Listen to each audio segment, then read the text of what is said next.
Good afternoon mga sadik. Andito na ako ngayon sa location mga sadik. Dito sa planta ng asphalt. Kaso nga lang napakalikabok dito mga sadik. Ito, papakita ko sa inyo mga sadik. Napakalikabok. Ito yung mahirap dito eh. Kapag nag-ooperate yung planta, ang alikabok dito mga sadik. Ayan mga sadik.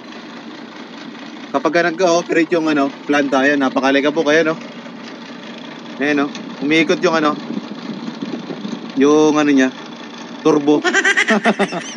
Ayan napakalikabok dito mga sadik pagka itong planta na to nag-ooperate mga sadik, kaya dito lang tayo sa loob ng truck. Hintayin lang natin matapos yung ayun nilalagay dyan na yung pipe. Kasi pag lumabas tayo napakalikabok.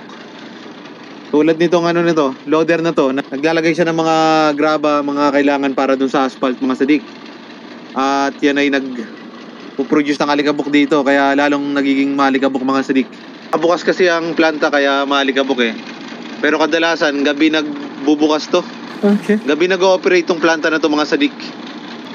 Napakalikabok mga sadik. Tingnan mo, alikabok oh. Iyon mga sadik, kaya dito lang tayo sa loob ng truck muna natin. Dahil malikabok nga. Mamaya na tayo lalabas pagka tapos nang i-discarga yung natin, diesel natin dito sa tangke mga sadik.